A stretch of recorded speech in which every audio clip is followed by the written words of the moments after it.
semua, selamat siang Bapak dosen yang saya hormati dan teman-teman yang saya kasihi.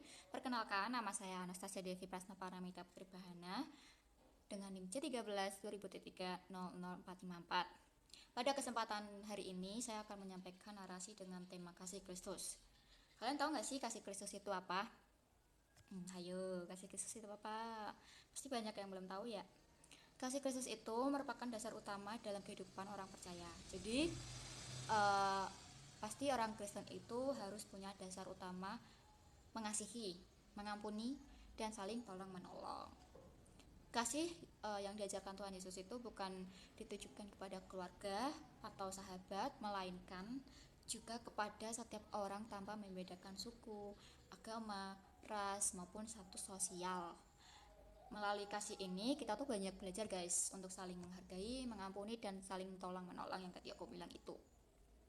Pada kali ini saya membawakan firman Tuhan dalam Yohanes 13 ayat 34 sampai 35 yang mengatakan, "Aku memberikan perintah kepadamu, yaitu supaya kamu saling mengasihi sesama seperti aku telah mengasihi kamu. Demikian pula kamu juga harus saling mengasihi.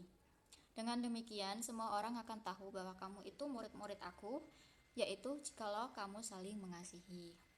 Pada ayat ini tuh kita banyak belajar ya bahwa kasih itu adalah identitas orang Kristen guys. Jadi kasih itu bukan hanya diucapkan, melainkan itu harus dalam bentuk wujud tindakan nyata, yaitu yang tadi saling menghormati, saling tolong menolong, saling memaafkan, saling mendukung satu sama lain tanpa ada kata bullying, terus apalagi ya saling support kayak gitu.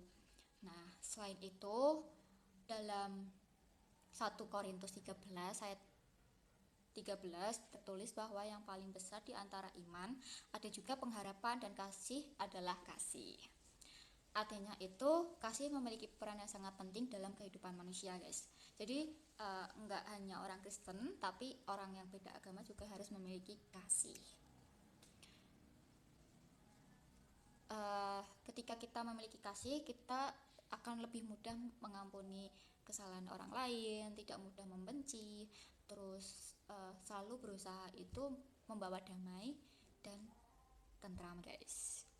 Jadi tuh kalau hidup di dalam kasih tuh kita hati kita tuh akan tenang guys. Kalau nggak dalam kasih kayak kamu tuh ngapain sih kayak gitu-gitu tuh hati kita tuh selalu nggak damai. Jadi hiduplah dalam kasih ya guys. Terus kehidupan sehari-hari kasih Kristus itu dapat diwujudkan dengan hal-hal yang sederhana. Ya itu tadi aku bilang saling menghormati orang tua, terus saling membantu teman yang mengalami kesulitan, terus bersikap jujur itu juga kasih guys.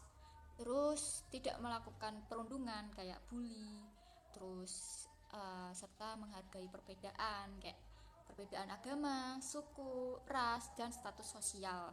Itu sangat tidak baik. Sebagai mahasiswa, kita juga dapat menunjukkan kasih dengan bekerja sama, saling mendukung dalam belajar dan tidak membedakan teman. Jadi itu sebagai mahasiswa itu juga harus memiliki kasih, yaitu saling support tadi, terus saling mentolong menolong. Jadi kayak kita tuh juga butuh teman dan kita harus saling mengasihi. Kasih Kristus juga mengajarkan kita semua ini untuk menjadi terang bagi dunia guys.